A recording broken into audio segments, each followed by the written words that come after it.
Hello everyone, welcome to the Zelda Cast here on ZeldaDungeon.net. My name is Andy Spiteri, and I am joined by my friend and yours, Allison Aletha. However, when usually we are two, today we are three. We are also joined by Zelda Dungeon senior editor, Nicole Scott.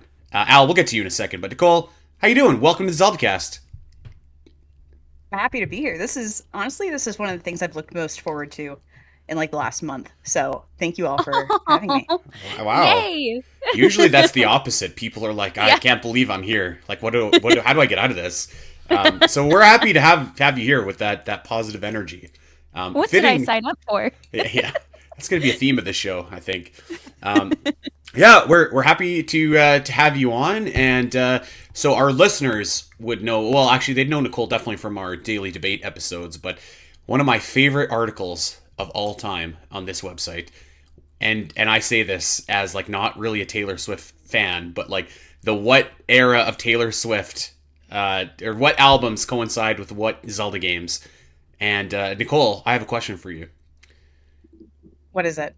Now, as everybody knows, a new Taylor Swift album has just dropped, and now the question This needs is to true. be asked: which game does the new album correlate to? Ooh, putting me on the spot there. You're gonna That regret article coming was to the Zelda written. Cast. I'm telling you. Oh, not even once will I ever regret this. Um, no, it's honestly it's been about a year since I've written that piece, and it's still hard for me to remember where I put what. But for this, having only listened to it thoroughly like one time, um, it's a very snarky album. So I think that hmm, maybe something more tongue in cheek, like Four Swords Adventures, Okay. where there's a lot of attitude on this album that is very divisive, and I feel like it sort of takes punches at your friends, people that you thought were your friends, and that kind of energy is sort of trickling throughout the record. So maybe that would be my gut reaction, but maybe upon subsequent listens, I would maybe change my mind. Okay. Interesting. Four Swords Adventures. One of my favorite Zelda games, I have to say. So maybe I should listen to this album. Maybe it'll surprise me. hmm All right. Perhaps. Okay. And the natural follow up question to that is, when are we doing the other band? That's got to happen soon. That's got to happen soon. Oh, once this is over, we're diving head first into that, Okay. Andy. My return to the writing team for one night only. Yes. Coming back. One night Allison, only we until we have make it a recurring series on the website, and yeah you yeah just keep pulling me back in, Andy. new band. I could think of like at least a couple other bands that we could do for sure, or singers maybe I should say. Oh yeah. Yeah. So, Allison, how are hmm you? Last week it seemed weird because we had just finished speaking to each other, and yet here we are now again a week later, back into normal life. How was your week? My week was okay. It was long. I've been working long hours, but we have this like hallway decorating contest at work for Halloween.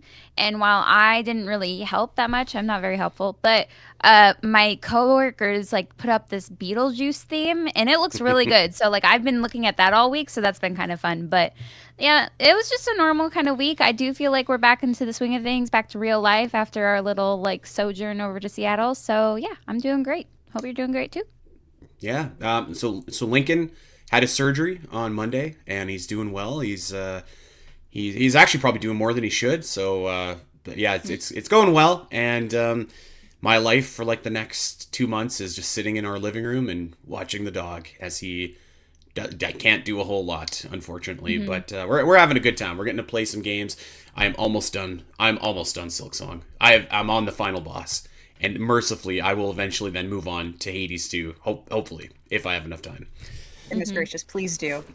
I need to. I do.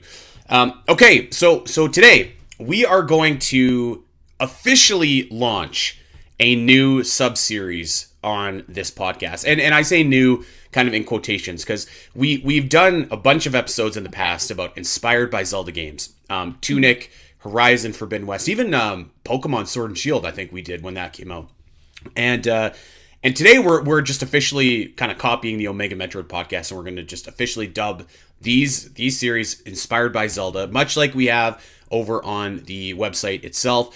And we're going to be talking about one of my favorite Inspired by Zelda games, Chicory, A Colorful Tale. So very excited to get into that.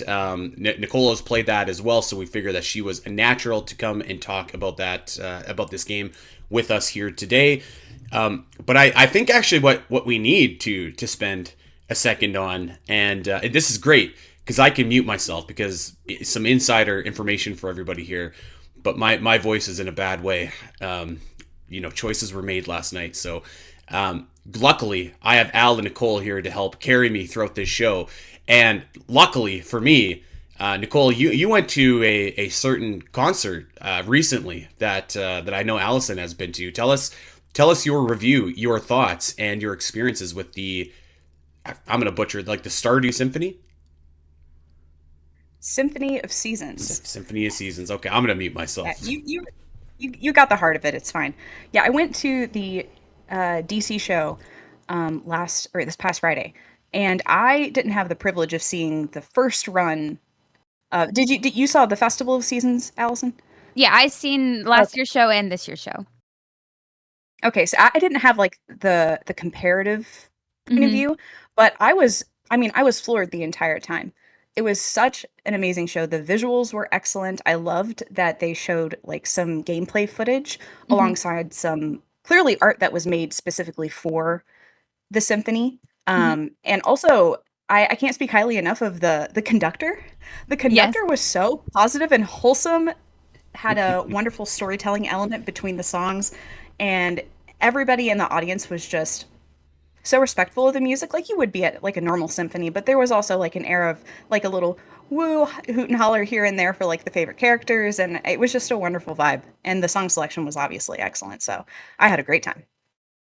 I'm so excited that you got to go, because I know last year, one of the problems from last year is they didn't have as many shows, and I don't think they had as long to market it. So when they announced it this year, it was a little bit earlier in the year, and they are doing 130 shows. I think they were doing less, but they added more, and so they're doing 130 shows worldwide. So I think a lot more people got to go this year, and so that made me really happy, because I was like, oh yay, more people get to experience this. And like, I agree with you that the way they set up the symphony is like, it's not just like them bleeding into every song and you sit there for 2 hours. Like, the conductor tells a story, tells of the first year on the farm. Well, they say the first year, and then some of the footage they show is like 10-year farms, and I'm like, there's no way somebody's doing that by summer. Absolutely. First year. But anyways, and then they have some really fun interactive things, like you can vote for your favorite character at the beginning of the show, and they announce it later. That was really fun. So yeah, I'm super excited that more people are getting to enjoy it this year, and I'm super like stoked that I get to see how like people are reacting and how they feel about it, and I hope they just keep going. Like, Symphony of the Goddesses went for what, like 5 years? Yeah, I hope that they keep going in that fashion and keep like progressing, because it definitely was a difference between the 2 years. And so yeah, I'm glad you got to go see it and that you had a good time. There you go. Awesome. Oh yeah, and honestly, it just made me want more of these like video game symphonies. I really hope, because like I think I bought those tickets like 10 months ago. Like, there is high demand for things like this, so I hope the industry takes a hint and does more of it. Yeah, if we could get more, like the game we're going to talk about today has fantastic music. I would go to a symphony for this one.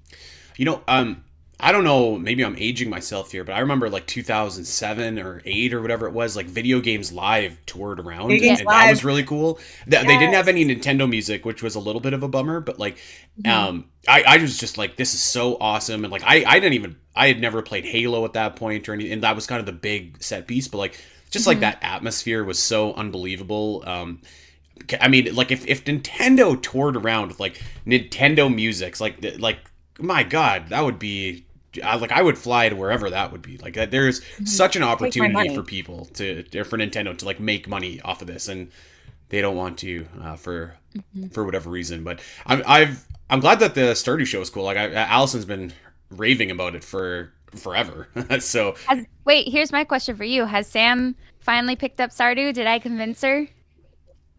But she was playing Dr. Mario yesterday. Well, she always plays Dr. Mario. Yes. To be fair, so my original Switch is like all messed up, and like we only have like the Switch 2, right? So like I'm playing Silksong and trying to finish that off. She cannot wait till Yeah. I'm done Silksong because like she hates when I'm just like after I die or whatever, Yeah. as she said.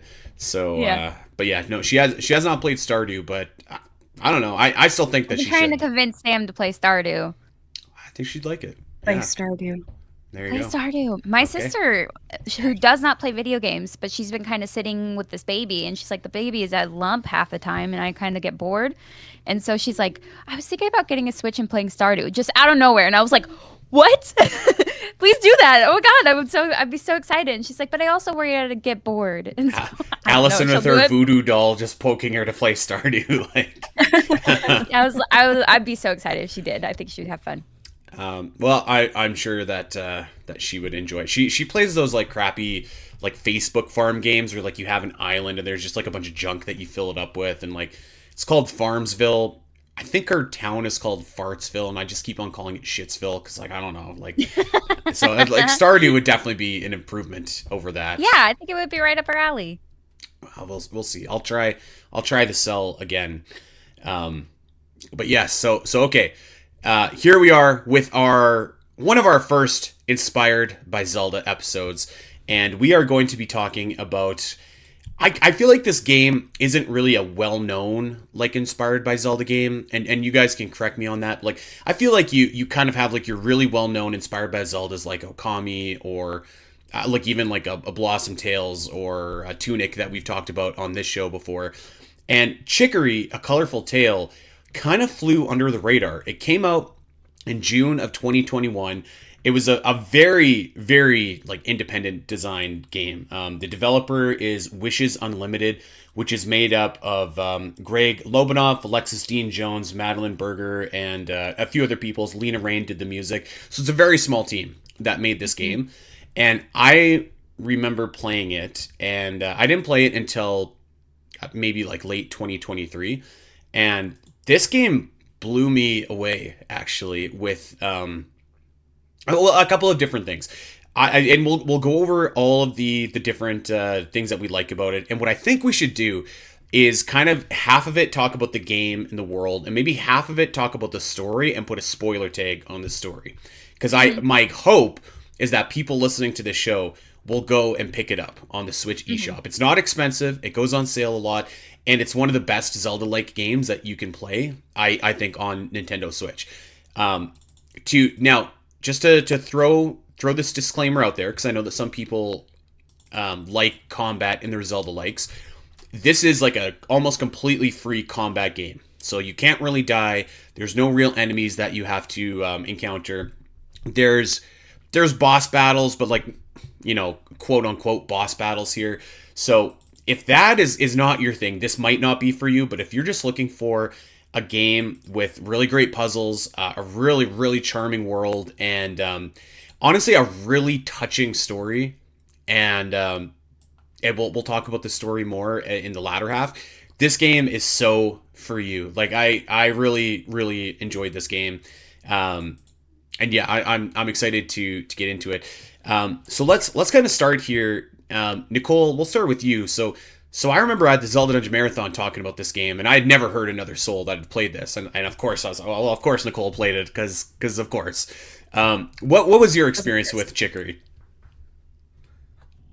Well, my first experience with Chicory was discovering that it was actually published by Finji, who also published Tunic.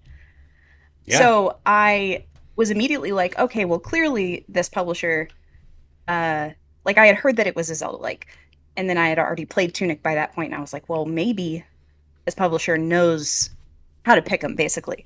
So I picked it up on a whim. I originally played it on PC, and was immediately drawn to the controls and how fluid they felt. I eventually did play it on the Switch, but the freedom that you have in the game is so embedded into the game mechanics, and it just sort of makes you feel just like as colorful as you want to make the game. I don't know if that makes any sense. Totally. But and the thing is, like, I know that I was immediately sort of I sort of didn't play the game immediately because I was worried that one of the requirements of the game was to color in the entire world. So if anybody who's seen the gameplay is worried about that, you don't actually have to do that. If that is not really what you're looking for in a game, like you don't want to play a drawing game, like you want to play an adventure puzzle game, don't worry about it. Like you can draw as little or as much as you want. But I think that even if that's not really something that you're drawn to in a game, the mechanics feel so natural and fluid that it doesn't even feel like you're playing a drawing game. Mm-hmm. And I probably should have set this up for everybody as well. So the basic gist of Chicory is you're playing as this adorable little dog who you can name after your favorite food. I had to restart the game because I wanted to name it after my dog. So I put my favorite food was Lincoln. Don't know if that food exists, but so you're playing as a dog and you have a brush. It's actually kind of like Okami for anybody that's played that. And you're moving your character with the one joystick, and your other character controls your brush, and you can color in the world. So think of this as like a Zelda-like coloring book almost, where you can kind of freely color the environment around you, and everything is black and white to start off. So characters, houses, backgrounds, everything. And you get a bunch of different brush upgrades as the game goes in. So it's like, think MS Paint. Like you've got your fill, you've got your different lines and stuff like that.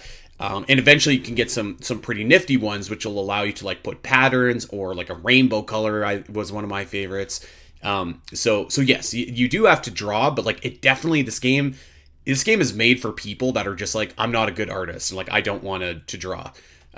So that's kind of the gist of this game. But yeah, like you don't have to do that if you want to, and the game definitely encourages you. Even if your artwork is quote unquote not good, the game will just like reinforce how special it is over and over again, which I love. Yeah, the NPCs are so encouraging of absolutely everything you do. There's a few points in the game where they ask you to draw something. Yeah. And even if you just put a heart on a blank page, they're like, this is the best thing ever. Yeah. And it's just so heartwarming. Yeah. This is I art. love it when I like one of the first ones, and I was like, well, I don't really know how to draw yet, and I just put a bunch of patterns. And they're like, wow, this is so you. I'm going to go hang this up in mom's house. And I was like, oh, okay. Thanks. It's very cute. So Nicole and I had already played this game, Al, but I've been kind of on you for the last, I don't know, a couple months. I was like, you should play this game. You should play this game. Especially because, I think we're okay to say here, like, you've talked about your therapy journey on this show before. And like playing this game, it was very therapeutic for me. And I was like, I think you would love this. You have finished the game. Yes, I finished it yesterday, actually. Oh, cutting it to the last minute. Okay. Yeah. So Fresh. with just like big picture, what was your thoughts? What was your takeaway? And just what did you think? Yeah. I do tend to like try to keep my game playing really close to when we're doing an episode so that I can keep it all in my brain, because I tend to like brain dump. So yeah, I wanted to keep it close, and I've been very open about, I've been in therapy for the last 3 years. And so when I was playing this, I was like, I could literally see myself in my therapist's office, as the things that are being talked about in this game, I've talked about in therapy. And so like, I didn't know that it was going to go that deep into like some mental health stuff. And it's not like, some of it can be a little bit like a little dark, but like I feel it's a very healing journey. So if that's something that you're like open to experiencing, it's very healing in the end. And that's how I felt at the end, was healed. And like obviously not all my problems are fixed, but you just go through that journey. And it was very sweet. It was right up my alley as far as like creativity. I think which we'll talk about. I think it was more into the puzzles than the actual coloring aspect. So like you said, I was a little worried. I was like, oh my God, there's a lot of screens here. Am I going to have to color all these in? I don't get access to all my colors right away. This is like MS Paint. I can't do a straight line, and I'm a perfectionist. So I was worried initially, but as you progress through the game, the abilities that you get with the brush really help you to do those things if you're wanting to, but you don't have to. And then it also gave me the ability, because I'm such a perfectionist, to just let go of that and just be wild with it and be like, I'm doing this to solve a puzzle, and whatever is the outcome is really fun. and all the NPCs are like, wow, this is beautiful. They even stop by in different screens that they have nothing to do with and be like, I just wanted to come look at your art. And I'm like, I was just solving a puzzle here. Like, why does it matter? But they're like, this is so beautiful. I'm so glad you did this. I hope you keep adding color to the world. And I thought that was like really cool. And like, it just helped me like let go of the controlling aspects of myself. And like, I didn't have to be necessarily creative. I could just like paint, and it was there and it was done. And I was like, that was kind of fun, you know? And yeah, overall, it was a very satisfying game to play.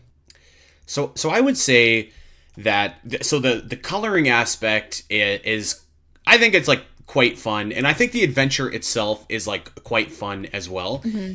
I would say that probably doesn't take it, that probably puts it as like an 8 out of a 10 game for me.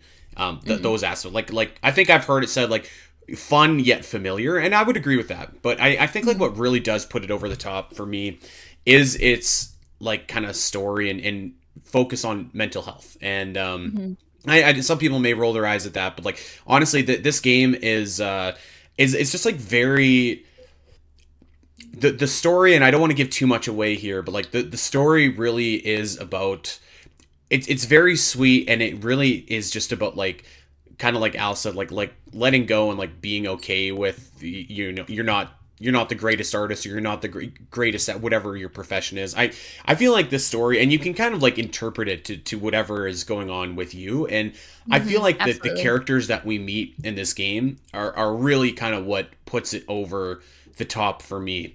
I thought that like just in terms of like a game like this story probably connected with me more than most, actually, in terms of like, because I feel like you just don't see still like a lot of games focused on mental health. Like you have like really great thematic games like The Last of Us, or like some of the Final Fantasies, and there are themes where you're dealing with like revenge and grief and stuff like that, but like not necessarily something like this. And so I guess I also like wasn't expecting it from this little painting game, which looks so chipper and cheery.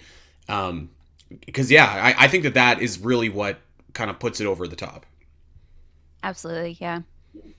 Yeah, I think the only other game that makes me feel like how Chicory made me feel, ironically, is another game composed by Lena Raine, which is Celeste.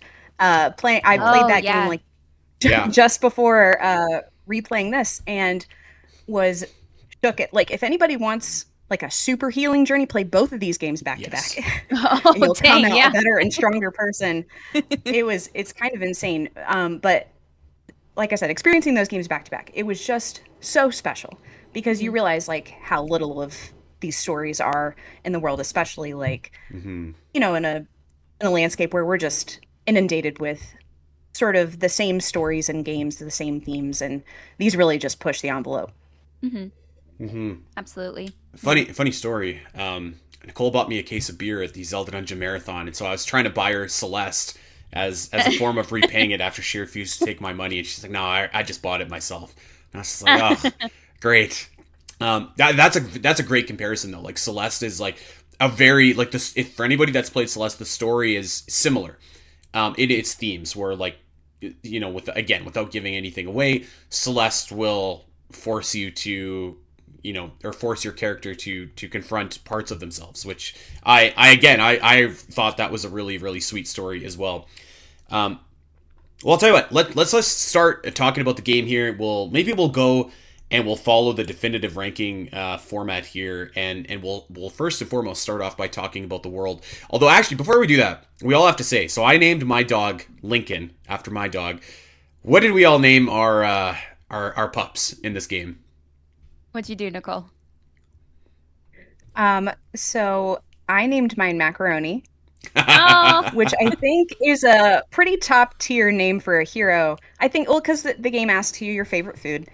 And if you don't pick, you could just say, I don't care, or I don't know. And the hero's name will default to pizza, which I think is excellent. But I think if some people's favorite foods just wouldn't make as good of names, but I think macaroni's pretty up there. That's a good one. That's a good one. Yeah.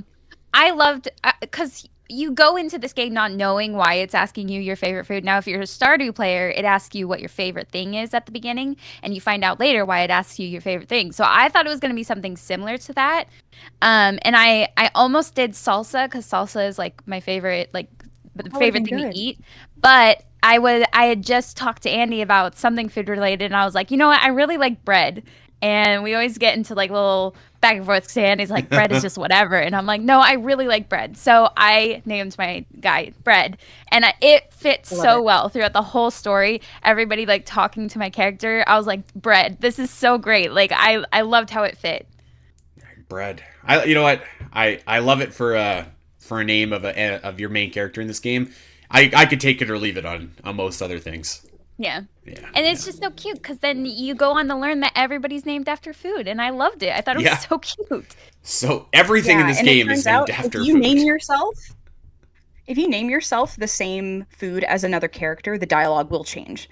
So, like, there's a character named Egg. I didn't need a bread, if you name yourself Egg, Egg will acknowledge, like, that you have the same name as them. Oh. I love that. That's so cute. Were there any other macaronis in the game? I don't remember. No, but I was looking at the different character names, and then I had saw, a Reddit thread. Somebody was like, "Hey, I named myself after this character unintentionally," and they called me out on it.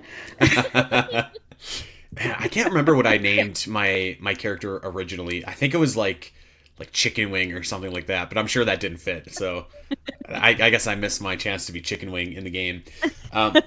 So the entire world is named after like food. Like you have Luncheon, the Potluck Village, Apple Foothills, Supper Woods, like very, very charming kind of theme that runs throughout this game.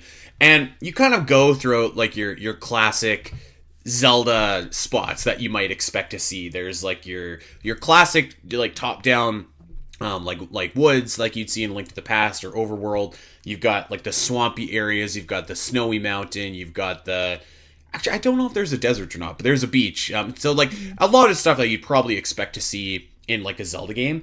But again, it's all blank, so you can kind of color it whatever you want it to be. And what's really cool is if you color something once, it stays like that, and it'll stay like that until you choose to come back and change it, which I kind of appreciate because it also is a good way to let you know like where you've been and where you still like need to go as well.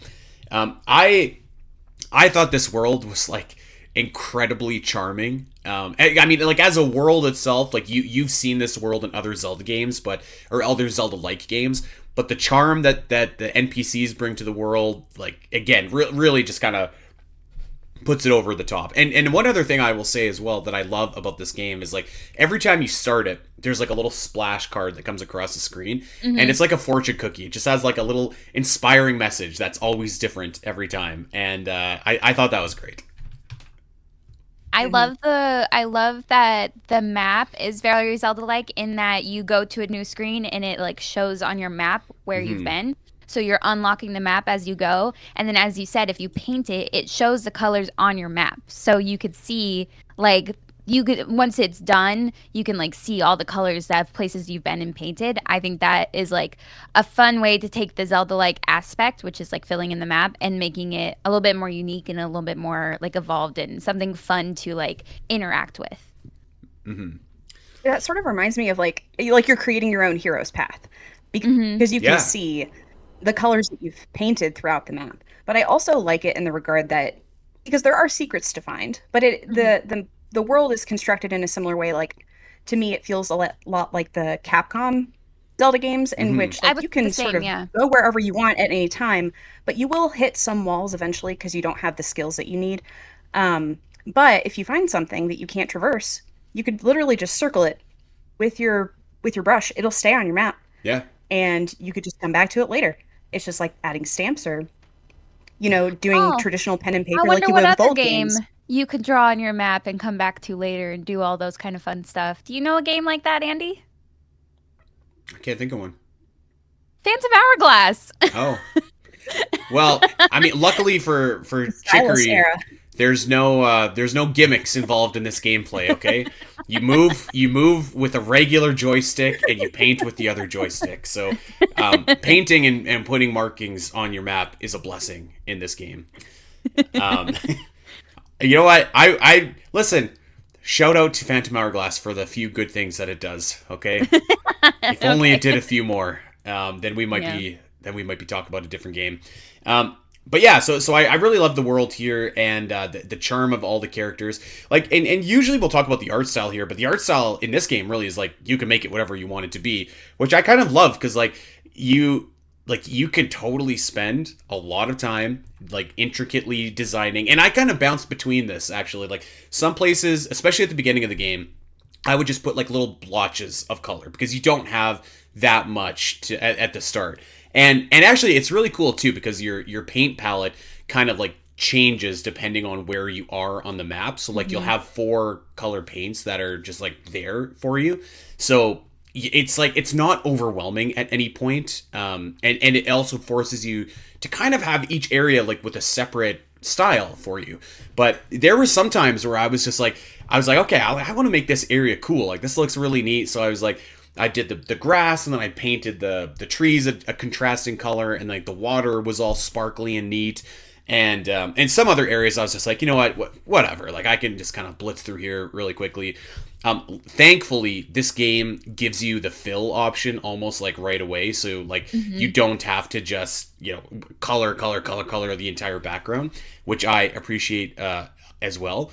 But it's really kind of like a make your own art style game in terms of like the coloring and everything like that. I will say I think like the character designs are like so charming and cute and just like very like whimsical in the best possible way. Just like a real strength of this game. But yeah, I don't know how much time did you guys spend like coloring in versus just kind of like doing a little bit to note that you were on the screen and then moving on. Sometimes I would just move on. Because I also was a little bit on a time crunch and I did that to myself. But like, there were points where I'm like, I want to fill this screen because something important is happening here. And then sometimes I was like, okay, I know I don't really need to spend a lot of time here. So there was definitely like screens that I just left black and white.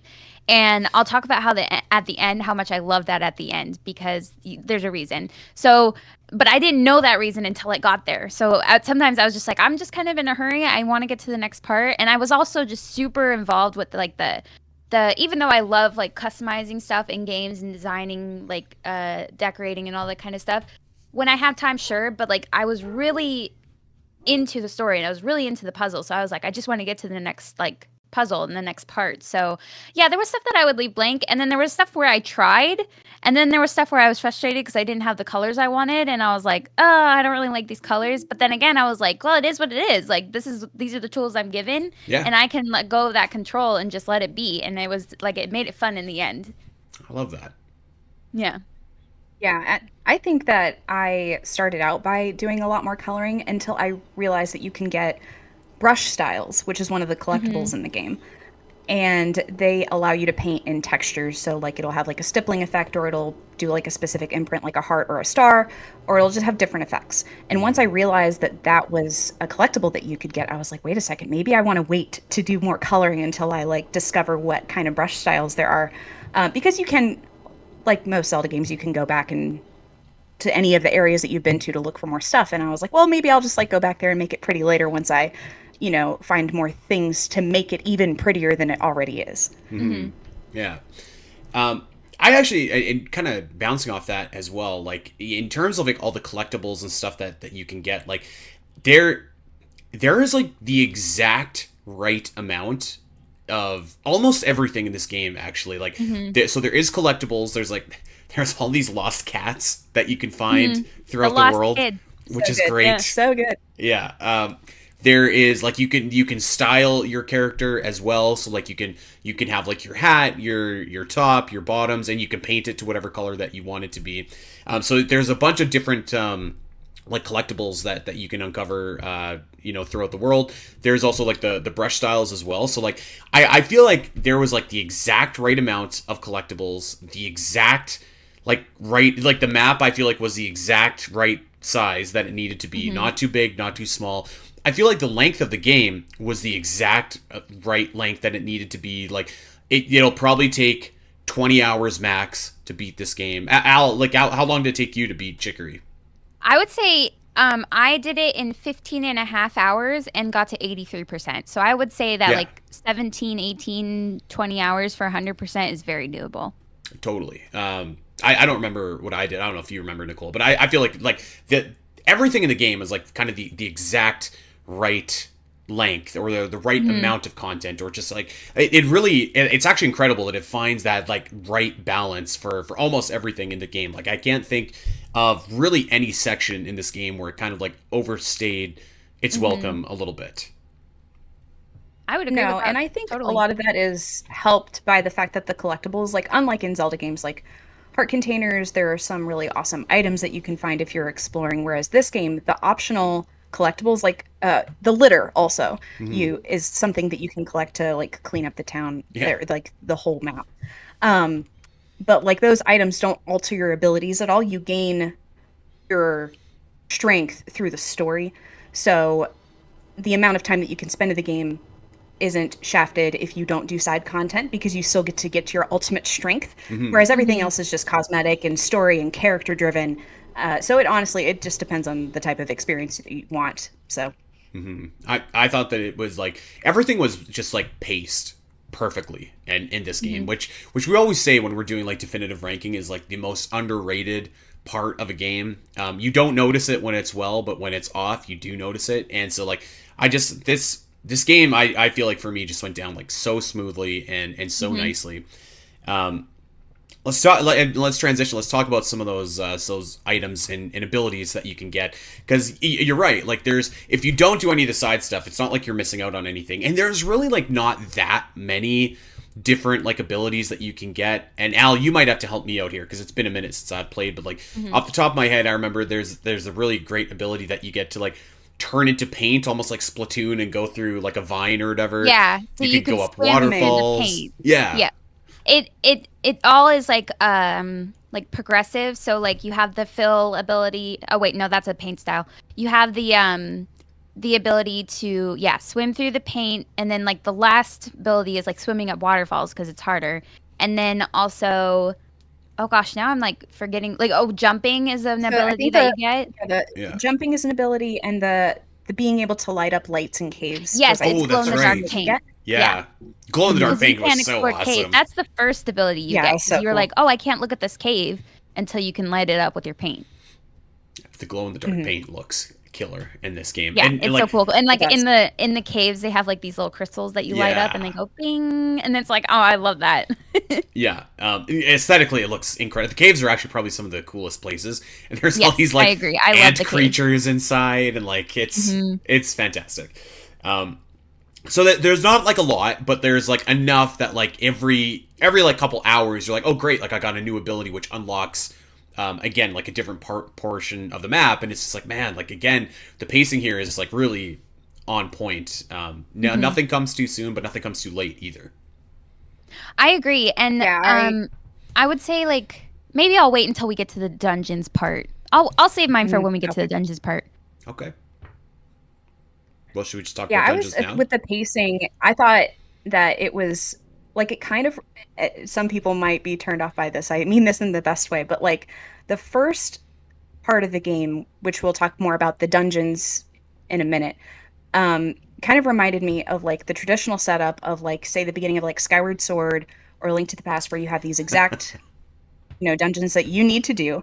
And then the sort of second act of the game sort of feels like you're doing less dungeons and more puzzles in the overworld, which sort of reminds me of like I said, like the second half of Skyward Sword, where you're doing some of these other things that feel more connected to the overworld outside of dungeons. And I thought that made the pacing really interesting, because it sort of brings the best of both worlds of like the sort of pseudo linearity of the pacing of the beginning of a Zelda game, but at the end it's like, oh, you go to these four corners, it's open world, do whatever you want, and you kind of just get to do whatever, and it feels really gratifying to have both sides of that pacing style.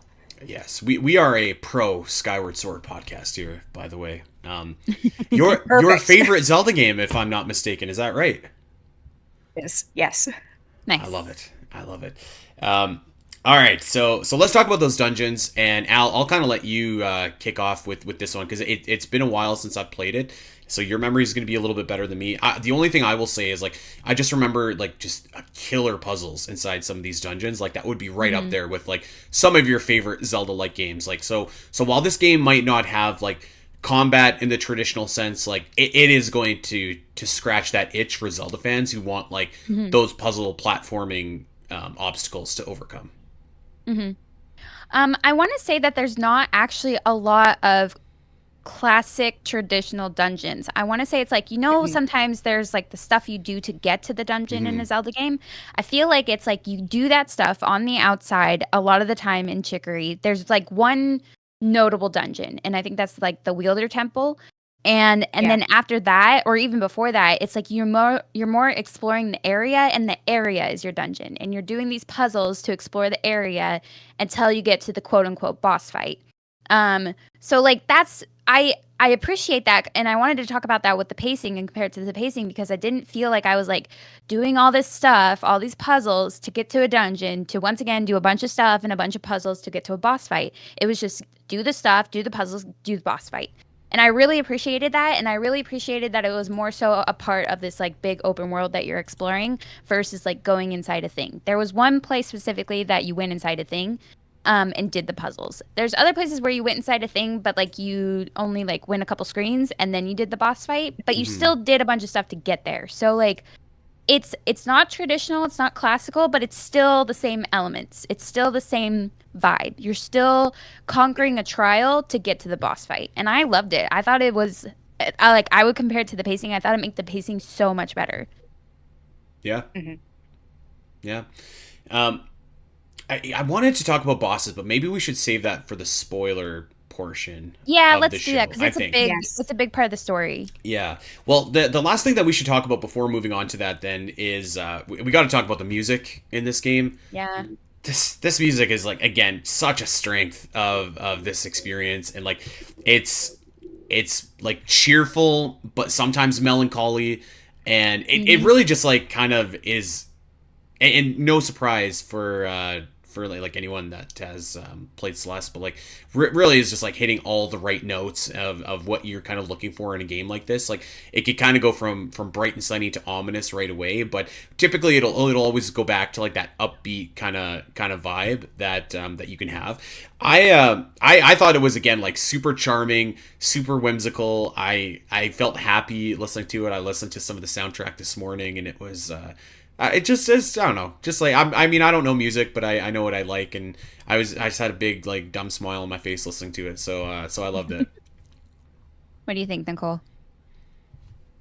I thought it was fantastic. I mean, and again, we'll talk more about like boss fights here in a minute, but the way that the overworld music contrasts with something like the boss fights, I thought Mhm. was just so clever because the boss fights have these like staticky, discordant, like chip tuney kind of like synthetic sounds to them, whereas the overworld it's like, woodwinds and acoustic guitar, and it's a lot more like full, like on the ears. Mhm. But when you're in these dungeons, there's so much tension and also a lot of moments of pause as you're like leading into these boss fights. And I think Lena Raine knows exactly what she's doing as far as like pulling at your emotional heartstrings of Mhm. like knowing when to stop the music to let you feel the thing that she wants you to feel, that she's guiding you to feel with the music, and then sort of has this explosive moment of emotion or a triumph or dread or whatever she wants to do. And I just think it was just so, so good and so effective.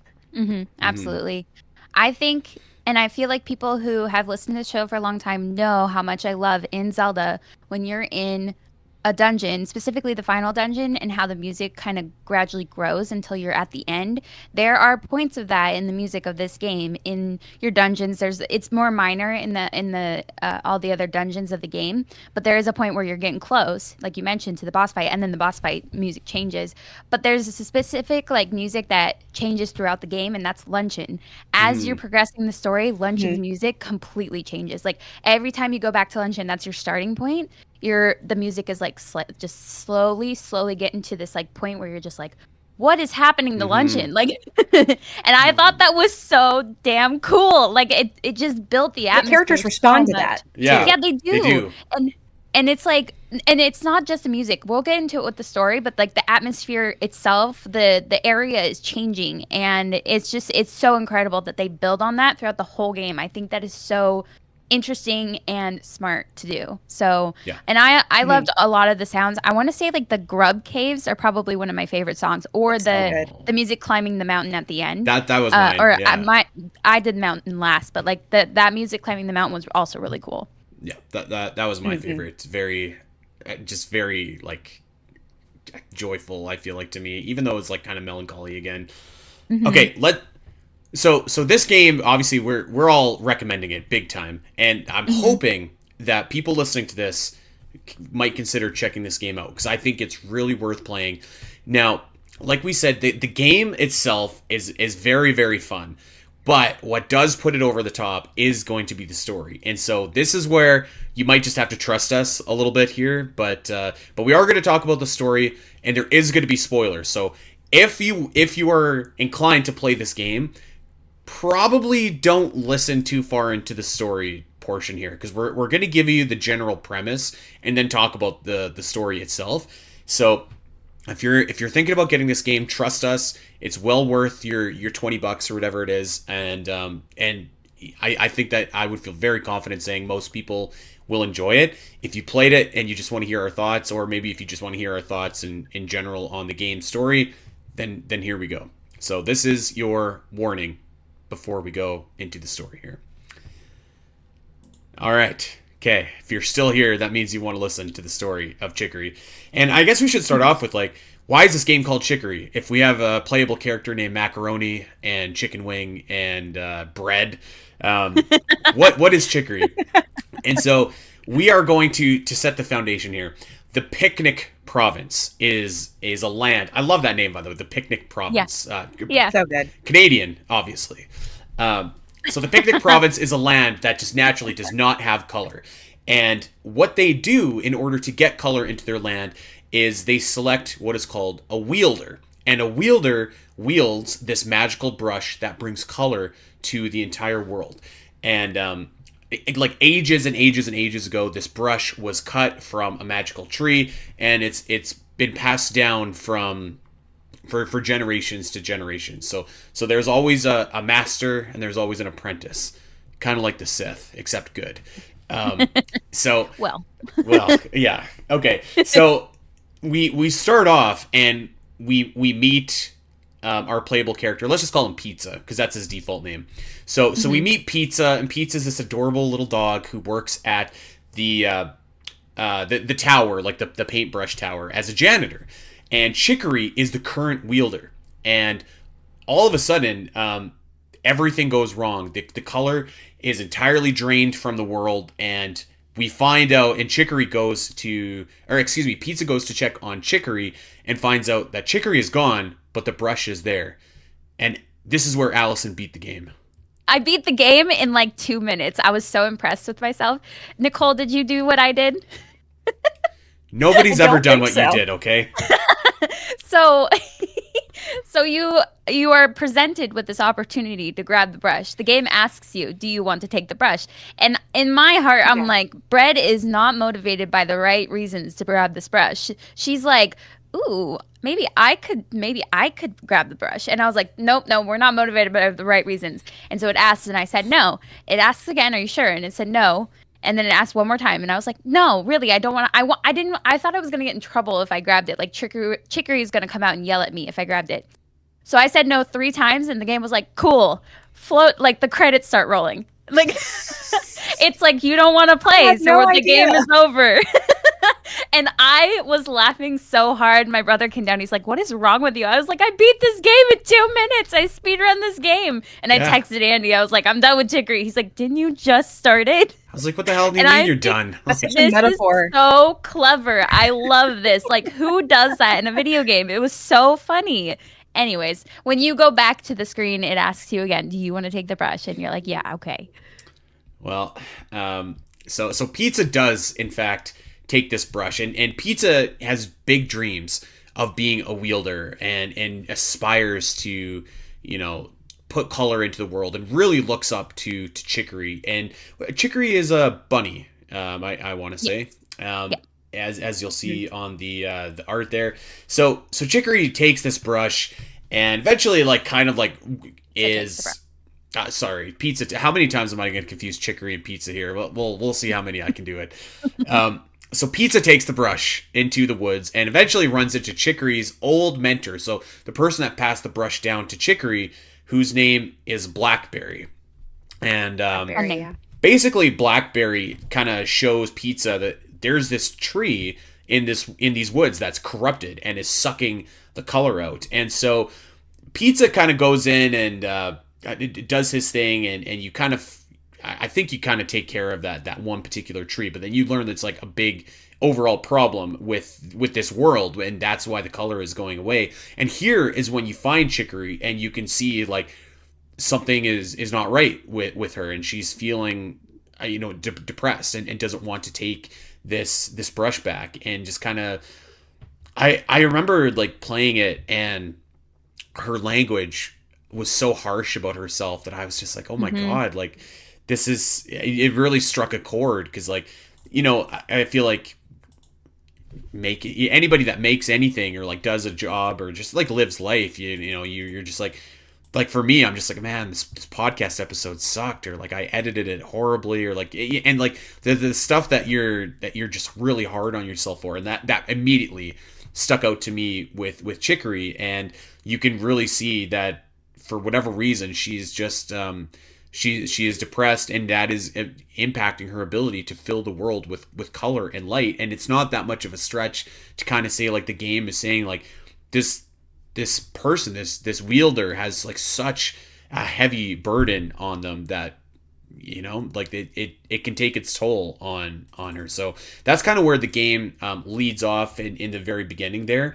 And again, so Chicory just says like to Pizza, you've got the brush, there's corruptions in the world, it's your problem now. So a very good setup. Chicory reminded me a lot of how Zelda felt in Breath of the Wild, where she was just encumbered by these burdens to like show up for her kingdom, and she just kept failing, which is how Chicory felt. She felt that she wasn't doing enough. She was a perfectionist, and while Zelda did keep persisting, but there were moments of doubt that she had, and self-doubt is a recurring theme throughout the game.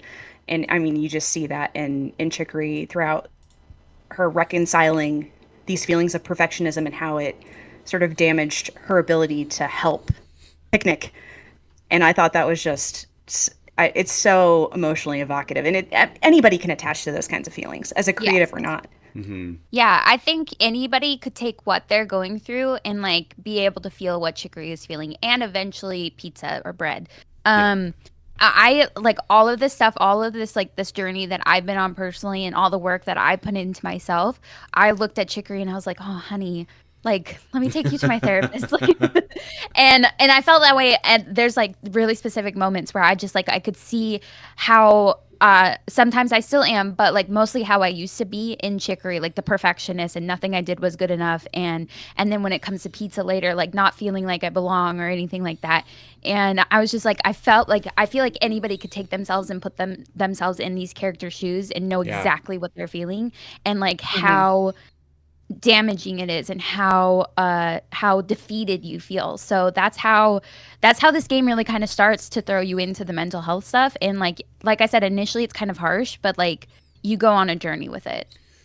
Well, and your next journey, so the course of the game, like Pizza will eventually fight another corruption. He finds Chicory again, and Chicory is like more upbeat, and you're just like, oh, maybe everything's okay. And then you kind of play a little bit more, and then you get kind of like a, I don't know what you'd call it, like a apparition, I guess, of Chicory, who is an illusion, or an illusion, yeah, maybe that, who is like very critical and harsh towards Pizza and his ability to wield the brush and to use it.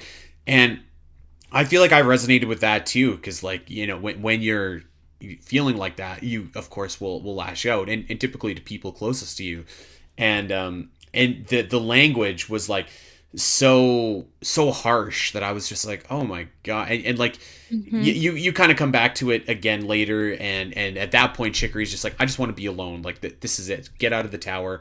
And we'll reveal that she is indeed the source of the corruption. And so again, you can see how that kind of feeds into her mental state as well, because it's that awful cycle of feeling like that. So it's a really great like setup for, and really like touching setup, that again, like you really can put yourself and kind of whatever you related to into that story. Mm-hmm. I think it's funny you mentioned that scene in particular where she said that she wanted to be alone because she's like curled up on her bed and she's feeling sorry for herself, and Chicory comes back with the brush. There's like a moment in chapter 2 where you reacquire the brush in a way. Yeah. And I don't know if this was an overt reference to Zelda, but where Chicory says, "Now leave me alone," and then you leave with the brush.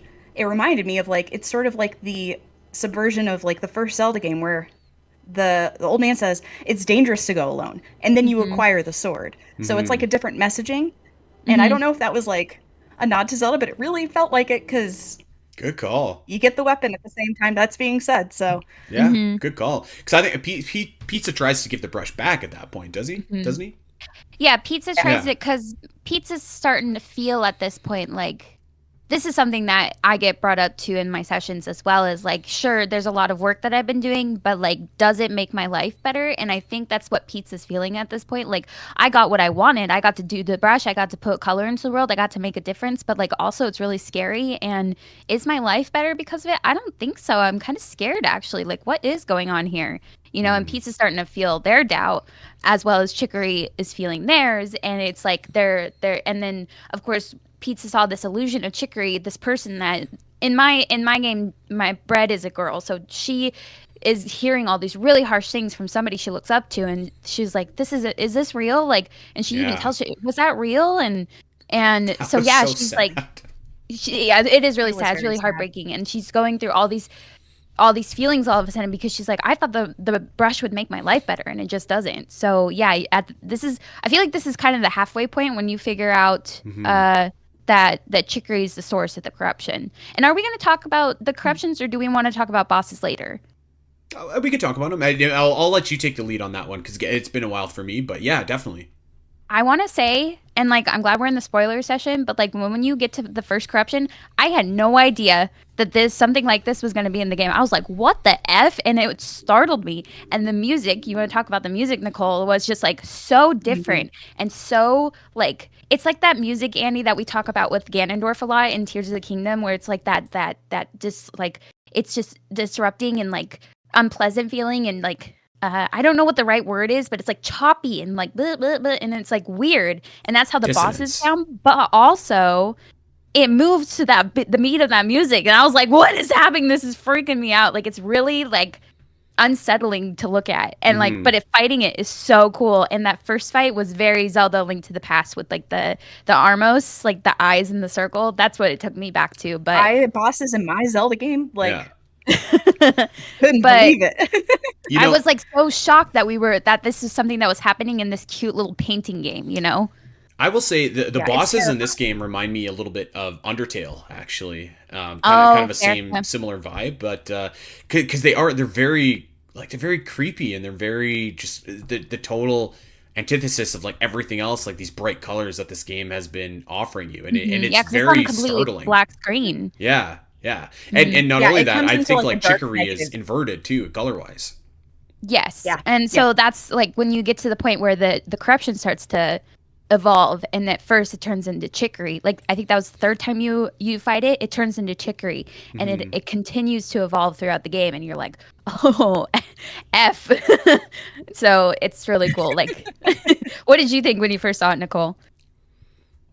Oh, I was absolutely terrified. Like, first of all, like, it's just like you said, it's like a black screen, and it's kind of jarring, especially if you had, like we'd mentioned with the costumes, like you can color Pizza whatever color you want, and then it turns into like a super high contrast, dark version of the world, and you're just on a black screen, this little speck of color, and then there are these just like scary white, sketchy eyes floating around you, and the combat it's no joke. Like, there's definitely a difficulty spike, and I think that's thematically, I think it thematically makes sense, because you're sort of challenging these demons that are inside you. But like, the game is very compassionate, and like Andy was saying earlier, you do take hits, there is damage, but you can't die, and I mean, I think if you could die, it really wouldn't make sense for the game because you want to keep persisting. Yeah. Mm-hmm. So, but when eventually you do fight Chicory, it sort of reminded me. I don't know if either of you have played the Persona games, but Mm-hmm. in Persona 4, a lot of the bosses in that game are sort of alters of yourself that are sort of relaying to your biggest self doubts. And I just when I thought of that, I was like, oh my gosh, Hmm. like this hits. It's so good. It's so intelligent. It's also like you could call it like a Dark Link because it's Mm-hmm. just like a Yeah, Yeah. dark version exactly. of yourself. Mm-hmm. I will say, like, I thought, like, obviously the screen is creepy in the designs, but I think the creepiest part, like, when you're fighting, like, the version of yourself, like, the scariest and the saddest part is, like, when you're fighting yourself and you like, the dark version of you is saying, like, you're not a wielder. You think you can be a wielder. You think you can do this. Like, you can't.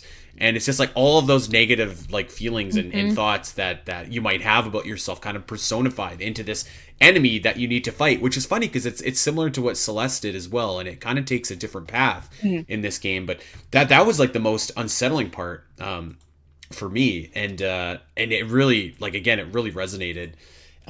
So the story, we're gonna continue here. So basically, what happens now is we get the brush, and Chicory is locked in her room and doesn't want anything to do with it. And then you eventually find another tree, and then you fight the dark version of yourself as well. And so you're like, Mm-hmm. well, hold on, the dark version of myself is now running me down as well, and it's talking smack about my abilities and stuff. So like, this is not just Chicory tied to this brush, like, and you go back to Chicory, and once you kind of get her into a place where she's feeling a little bit better and is talking to you, and God, that boss battle too, like where she's just like, it's all my fault, and you can see like all of these things and feelings that she's going through is Mm-hmm. like so And intense. you don't even fight her. You just have to avoid her. Yes, yeah, When she Yeah. like loses herself in this like really agonized feeling, and there's like even this like picture, this like painting of a rabbit screaming. It's horrifying yeah. and like really sad, but all you have to do is like you kind of dodge her and keep, in my mind, like pizza is like continuing to express love and like acceptance, and that's what kind of calms Chicory out of like this agonized depressed state that she's in. It's like it's so beautiful, and it's like there's not even any action. You're just dodging, and just trying to love this person who's like trying to push you away, thinking they're dangerous. Hmm. I Yeah, like the dialogue in this boss battle is like Mhm. like Oh, it really got literally me. heartbreaking. Hmm. I won't, we don't have to say what it is, but Hmm. it really is tough. And then once you get past the boss battle, then you're just like, you know what this is? It's the brush. The brush is the Hmm. source of these corruptions, and from here, Chicory will kind of find herself a little bit, and then really just acts as your mentor throughout the game and sends you. This is where the game kind of opens up, and you can do. I think there's 4 brush trials, and you can kind of do them in Yes. whatever order that you choose to, I believe. And Hmm. you get like some backstory about Chicory's relationship with Blackberry, so like her mentor, and I thought that was really strong as well. And I thought that just like the little interactions that Hmm. you have with Chicory between like on your way to those trials were like so incredible. Like I have a bunch of screenshots on my Switch, and like one of them was like you can be great in your own way, which I Hmm. loved. One of my I have to talk about this because it was like I think Friday night, and I like started crying because I was like it's those interactions that you have with Chicory between each trial. And Yeah. there was one, I think it was in the southeast section, and it's kind of like a swampy area almost, and there's this like spring where you can go float with Chicory, and she's It's just, my favorite one. Yeah. oh my Yeah. Yeah. God, Yeah. it really got to me because if you sit there long enough and you talk to her long enough, your colors start to bleed as you're like spilling your guts about how you feel pizza feels like inadequate and not good enough and doesn't Mm. belong, and the color starts to bleed into the pond, and I was like, "Oh my God, that's me on the couch." Like That's me in my sessions. Like I could just see myself with Yeah. the colors bleeding out, and I like it really, really got to me. So those moments are so special, and I just have to say, if you're not continuously pressing A, you're missing so much dialogue. Like you think you're done talking to a Yes. character, but you are not. You're missing all of it if you don't continue to talk to the Hmm. characters. So definitely do that. But that was my favorite one, or the top of the mountain too was also really good. Yeah. Yeah, those conversations I just thought were so sweet. I'm pretty sure it was a swampy area where I took that Hmm. screenshot and like, yeah, just that little quote I thought was like really hit. It was really Hmm. good. So kind of fast forwarding here, we learned that Blackberry's relationship with Chicory was like strained. The Hmm. pretty intense mentor who did not pass the brush down because Blackberry was worried about the corruptions that lived inside of the brush. And again, you have a boss fight with Blackberry that is just gnarly. Hmm. I don't know That how was a else to hard put it. one. It was It's hard. one of Yeah. the hardest in the game. Hmm. Maybe like one of the hardest, maybe the hardest actually, but it was really difficult, and you learn like, so Chicory just takes the brush and then the corruptions start, and the end goal here is like, we need to destroy this brush, the only thing that brings color to this world. We need to destroy because it also brings the corruption to the world. And eventually they do this. You go and you find the brush, and you and Chicory kind of fight the brush together, and then yeah, then basically like you kind of get to the end, and you're like, the brush is proof that this institution is unnecessary, and the great message here is like, anyone and everyone can fill the world with color. And that is like the end statement here, is to teach people how to fill the world Hmm. with color themselves, instead of just putting it all on one person, because I think that kind of pressure is like unsustainable, of course. And that's, I think, the ultimate message of this game is like, it's up to everybody to bring light and color into the world, and not to funnel it to like Mhm. one or two chosen people. So I've skipped over a lot of the story, but like, I just like, I thought that this was so great. Such a great message. Nicole, you said intelligent. I would totally agree. Mental Hmm. health can be, if it's not handled right, it can be tacky in games sometimes, Hmm. right? Or it can be too, I don't know. But like, this one, I think is just like handled so well, so delicately, so smartly, um, and just like with such heart, that it was a story that really resonated with me, and stuck with me a long time after I played it. Hmm. Yeah, I feel like it'll stick with me a long time too. I really like the messaging at the end where you try to destroy the brush, but it turns out the brush is like gonna attack you and you have to kill it anyways. But like Pizza winds up growing their own brush, and then Chicory does the same, and then you learn like, okay, maybe we could teach everybody else to grow their own Mm, brushes, because as you're playing, everybody's like in awe of the wielder, and they're like, I wish I could add color too, and like I want to be just like you. And so I love the idea of that, and I love the idea that at the end I didn't like, I left so many spaces blank, and I'm like, oh my gosh, if like this game, I know there's some post game content that I haven't finished, but like if this game continued and you could teach the other characters, I'm like, they could go fill those spaces themselves and make right. it just as pretty. And so I was like, I kind of loved at the end that I didn't fill every space, because now other characters could, like if that world existed, other people could fill those spaces that I didn't fill. Hmm. I thought that was so cute. Mhm. Yeah, yeah. I loved the like sort of, well, first of all, the scene where you grow your own brush is just, It's it's so iconic. good. It's so Yeah. good. It's just, it has such a crescendo in the music, and it like zooms Hmm. in on you. It's so epic. But the like climax of it is, so like the the question that Pizza had for Chicory the entire time was, did I deserve this? Did you mean to give me the brush? Almost to a point of like, were you sabotaging me? Do you think that I was even capable of doing it? Whereas, Chicory's the perfectionist. So you have these complete extremes, opposite ends of the spectrum of a worldview. And finally, at the end, right before you go to the final boss, it's just like, I'm actually going to ask Chicory, like, did you mean to do this? Did I Hmm. deserve it? Why did you give it to me? And she just says, I didn't give it to you. You took it yourself, which is Hmm. just proof that you can develop your own destiny. You can make your own choices. like you all were saying, like anybody can fill the world with color. You didn't need my permission. And that it's so hard because the entire game Pizza's wondering, did I deserve this? And even as a player, like my own self-doubt was creeping and I was thinking like, well, no, it was purely an accident. But then I realized like that was my own self-doubt coming out. So I thought the game was so clever at the end when it pulls that realization out from under you. It's like, oh man, I did deserve this. And then you have the epic boss battle and it just feels so triumphant. It's so good. I have to say, with the boss battle, I absolutely screamed my head off because you get to the point where, once again, my poor little bread was like failing again. And it was like, no, I can't do it. And then all of a sudden, Chicory comes in, and I was like, oh, that was so good. I like screamed so loud, and I was so excited. It was like that moment in Tears when Zelda the dragon comes into the fight, and I was just like, oh my God, this is so good. And then you fight with Chicory. And the fact that bread taking charge of her, or Pizza taking charge of her own destiny, like Chicory said, like, you didn't need me to give it to you, you took it and then you grew your own. Like, how the heck did you do that? Gave Chicory the strength to be like, well, maybe I can do that too. Like, I don't need to go through all that stuff that Blackberry put me through. I could just do it how I want to do it. And that's how she had the confidence to join the fight and be there and be like, I can help you, I can do this too.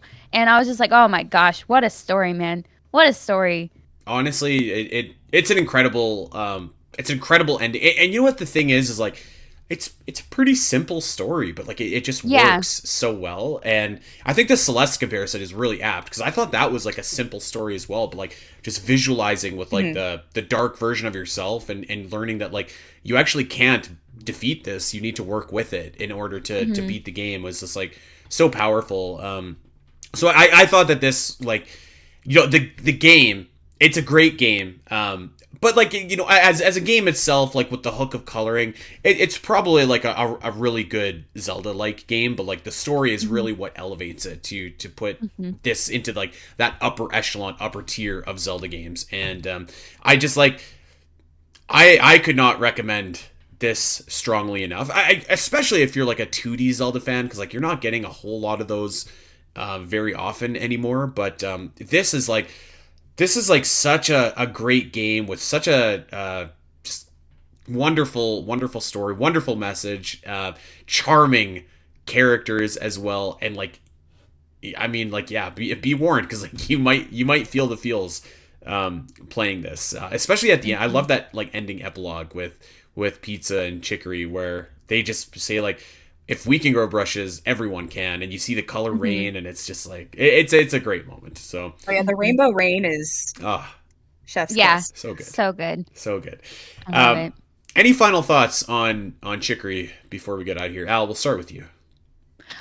There's also kind of like a message of how you've made this world your own and the color your own in the credits, because it'll show you coloring in different screens and how you interacted with the screens, and then it'll show you your map at the end and how you colored it in. I think that's really cute. And again, I had to relinquish my control where I was like, this is not how I would have, like, if I had all the powers in the world to make this how I would feel it needs to look. It's not that at all. But then I was like, that's not the point of this story. And it's like, this is a representation of my journey and all the puzzles that I solved and all the things that I did along the way. And it's messy and it's great and I love it. And I thought that was so cool that they did that in the, like, a reason to keep you in the credits, you know, because usually you're like, the credits. With the help of our lead artist, you. I love that. So cute. Yeah. And there's a couple stills too with Brad and Chicory, like either floating at the beach or Brad introducing Chicory to her parents. I thought that was cute too. So there's some fun things in the credits as well. I love it. Nicole, final thoughts on Chicory before we get out of here. I think like two things. One, have either of you played Frog Detective? No, but the Frog Detective was but there was a cameo. Yeah. Okay. Frog Detective is they're like 3 games. They're like mystery, like puzzle games. They're very easy, but they've got like cute characters and cute art. Frog Detective was hanging out at the bottom of a waterfall. If anybody's played those games. And also in Frog Detective, there's a picture of Chicory. In those games as well. That's so cute. I didn't know what Frog Detective was, but just by meeting the Frog Detective, I'm like, I know this is something else. Like, I knew it was a cameo even if I didn't know it. I'm gonna get Frog Detective. So that was really fun. But I think one of the most satisfying things for me is like from like a Zelda-like perspective is just like the environmental cues, which I don't know if we touched on. But like my friend and I call it Zelda education, where you like learn how to play a Zelda game better the more that you Hmm. play it, because like you see like, oh, there's two boulders and there's like an empty square between them. That's probably a bombable wall there. Yeah. Hmm. Chicory has its own like environmental cues that you eventually learn as you learn more of the different skills, which is a really satisfying thing to Hmm. experience as like a Zelda fan, because they're different cues, but they're equally fun to learn, and you learn them pretty quickly. Hmm. Um, so I think that was another strength of this game. But also my one last thing is in the game you get to paint a self-portrait, and you also get to Oh, paint a right. portrait of Chicory. Hmm. And I have my portrait of Chicory to show off Yeah. on Let's my Switch go. here. Oh my gosh. Yeah, I took it very seriously. I like took my Switch off the dock and I used my fingers. Like I wasn't gonna Oh, use that's the Okay. probably Joy-Cons. smart. Yeah, I needed it to be good. Hopefully it'll show up here, but it says Oh, that love was so Wow, yourself. that's good. great. Oh, that's so cute. Now I want to show Okay, you Al, mine. we Okay, we I'll gotta send a find picture. ours. We gotta Yeah, find ours. I feel like I did the same thing Nicole Yes. did, where I took it very seriously. I think That I looks I so tried good. to. Yes. It wasn't very good because I'm not a good artist, but I tried. That's Okay, great. I'll go get mine and send a picture. Yes. I cannot recommend this game enough to people. I mean, like Nicole was saying, it's got like all the classic Zelda, like it's got the Zelda language there for you. You're gonna feel at home like immediately. It's got the wonderful story. It's got just the perfect pacing. I feel like, and it's a not an expensive game either. So like it's very accessible. It goes on sale a lot. Um, I would just like say to everybody, like, give this game a try. Like I feel like you will like it a lot. Again, you don't have to paint. You can paint as much or as little as you want. So if that kind of sounds like cumbersome to you, like don't worry about it. You don't have to do that, and the game will support you, literally support you by saying like whatever crappy painting you make, someone's gonna say like, oh, this is art. Like this is really great, and it's continually uplifting. So just a wonderful, wonderful game to play. So Mhm. cannot recommend it enough. So there we go. Um, Man, if any, by the way, if anyone has any games that they would like us to cover for future Inspired by Zeldas, let us know because yeah, we're taking some recommendations. So Chicory, A Colorful Tale is our first kind of official Inspired by Zelda. So there we go. Nicole, how was your first Zelda Cast experience? It was so fun. Like like you said, I had some well, obviously like first time being on a podcast, you have some anxiety of being on here, but honestly being at the marathon sort of helped me prepare for this because I had never done something like Yeah. that before. And then you were saying like, oh, in the first 5 minutes you'll just feel like you're talking to friends. I'm like, yeah, no, you were right. You were right. It's fine. Yep, exactly. Would do again. 10 It, out of 10 it experience. must have been the Kirby hat that got you so comfortable here. I don't know. Well, we Absolutely. might have to do some screen checks before our guests come on to make sure there's no Kirby propaganda in the future. But you did great. You're welcome back on the Zelda Cast anytime. All Thank you. right. Thank you. Well, that is going to do it for us then, my friends. Just a quick plug, because I have to. The newest episode of Middle Earth, the podcast, is out on patreon.com/spnet right now. Our favorite moments of the first age is available for the ultra tier members. So go and check that out. And by the way, I mean, the last episode of the Zelda Cast XL that Gui and I did has gotten rave reviews. Okay, we smashed it in Zelda Hurdle, so not to pat our own shoulders, but we did a good job. So go and check that out as well if you want to take your Zelda Cast love to the next level. Patreon.com/SBNet. We are going to get out of here. Of course, we do want to encourage everybody, head over to wherever you get your podcast. Go like, subscribe, recommend, rate, review, tell the Zelda fanatic in your life, hey, there's a podcast that makes somehow weekly shows about the Legend of Zelda. Tell them where they can get their fix. Check out ZeldaDungeon.net. You can check out a bunch of Nicole's writing over on the website as well. And of course, if you want to see these episodes in full video form, see the Kirby hat in person, head over to Zelda Dungeon's YouTube channel as well. Give us a follow over on Blue Sky. I am at Spiteri316. Al is at Allison Aletha. We are at the Zelda Cast. Nicole has 0 social media, so she is at Nicole. So we're going to leave it at that. Thank you, everybody, for listening. We're going to get out of here, and we'll see you back here next week for a 1-year retrospective on The Legend of Zelda: Echoes of Wisdom. Until then, my friends, take care. Bye. Hey everyone! If you enjoyed this clip and want to see more of the Zelda Cast, make sure to head over to your favorite podcast platform of choice and subscribe. There are over 200 episodes in the vault that will provide you with hundreds of hours of Zelda content for you to enjoy. You can listen to us when you're on a walk, fighting Ganon, trying to sleep, whatever. And if you want to see these shows as they happen, make sure to head over to twitch.tv/the Zelda Cast, where you can watch our beautiful faces talk about Zelda every single week. Don't miss out, and we'll see you next time.